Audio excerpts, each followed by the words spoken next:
आज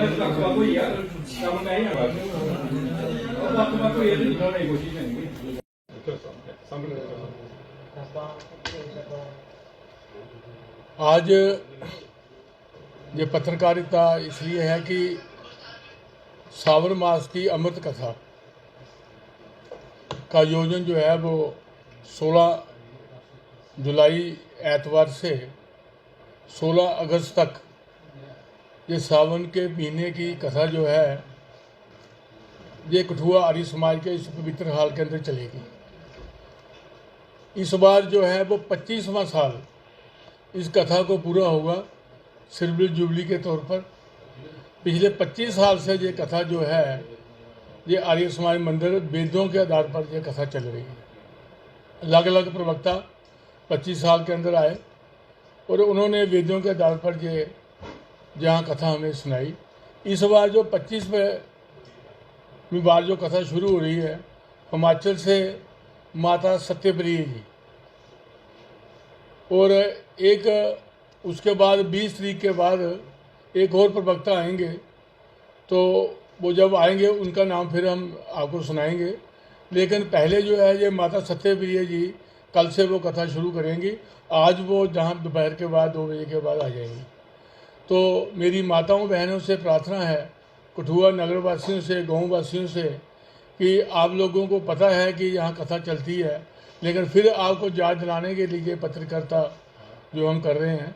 तो मेरी माताओं बहनों से, भाइयों से, दुकानदारों भाइयों से, मजदूर भाइयों से, किसान भाइयों से प्रार्थना है, बच्चों से भी, कि इस कथा को सुनने के लिए ठीक शाम 4 बजे ये कथा शुरू होगी और 6 बजे तक ये कथा चलेगी हर रोज़। उसके बाद हर लोग, आपको पता है सावन महीने के अंदर पकवानें, कई किस्म की पकवानें बनती हैं और पकवानों का ही प्रसाद जो है ये पूरा 32 दिन की कथा चलती है। अंत में लंगर भी होता है।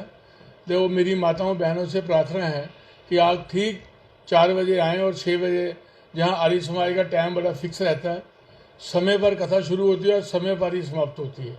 तो आप मेरी फिर माताओं बहनों से यही प्रार्थना है कि आप उस परम पिता परमात्मा के चरणों में लगें। सावन महीना जो है ये एक पूजा पाठ ही महीना होता है।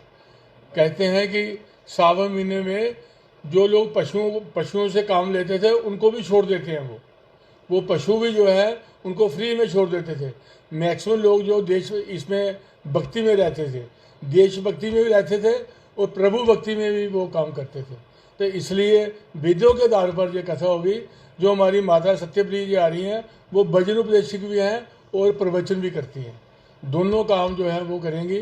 फिर मेरी माताओं बहनों से, जहाँ सत्संग मंडली हैं जो शहर के अंदर, धार्मिक वृत्ति के लोग भी हैं, मैं सबसे प्रार्थना करता हूँ हाथ जोड़कर कि वो इस पवित्र हाल में आकर वेदों के आधार पर कथा सुने, ताकि वेदों के आधार पर कथा सुनेंगे अब तो ये देश भी आगे बढ़ेगा, देश भी ठीक तरीके से चलेगा। यही मेरी प्रार्थना है। सबसे धन्यवाद। आदरणीय आर्य समाज के प्रधान विष्णु भारती जी ने जो बखान किया है, मुझे पूर्ण आशा है कि कठुआ के लोग जो भी उनकी बात को सुनेंगे वो अनुसरण भी करेंगे और अनुकरण भी करेंगे। कहते हैं, बड़े भाग्य मनुष्यन पावा, सुर दुर्लभ ग्रंथन गावा। आदरणीय विष्णु भारती जी, मैं कहता हूँ कि धन्य है उसकी सोच, दिव्य सोच, ये जो हमेशा हर साल कथा का वो कराते हैं और बहुत से लोग सुनते भी हैं और कृतार्थ भी होते हैं। आदरणीय पूजनीय माता सत्यप्रिय जी आ रही हैं। मैंने उनकी कथा को सुना है। वो इस किस्म की दिव्य आत्मा है, इन किस्म की उनकी सोच है, उनके सरस्वती है, वो जीवा के ऊपर बैठी हुई है। तो मेरी सभी माताओं बहनों को, बुज़ुर्गों को भी, कि जो घर में बैठे रहते हैं, मनुष्य जन्म का जो अर्थ है उसको समझने का प्रयास करें। कथाओं का आयोजन तो होता है, लेकिन अगर हम पूर्ण रूप से उनका लाभ नहीं उठाएं तो कोई फ़ायदा नहीं है। ये कथा कल से श्रवण मास, जिसको एक पवित्र मास भगवान शिव का मास माना जाता है, मार्गशीर्ष भगवान कृष्ण ने बोला है कि मैं उसमें हूँ, तो इसी माह में भगवान भोलेनाथ हैं। तो इस माह का बड़ा महत्व है। जो इस कथा को राजा परीक्षित की तरह उन्होंने तो 7 दिन कथा सुनी थी, लेकिन ये जो कथा है वो 32 दिन तकरीबन चलेगी। तो मैं आप लोगों को एक बुज़ुर्ग 84-85 साल का होने के नाते कहूँगा कि समय निकाल लें, समय जो है वो अनुकूल बनाएं। ये आपके ऊपर डिपेंड करता है, किसी ने हमने तो आपको बताना है, लेकिन समझना आपके ऊपर है।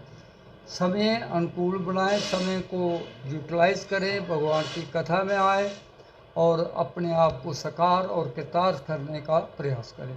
मेरी यही विनती रहेगी, यही मेरी प्रार्थना है। जय हिंद।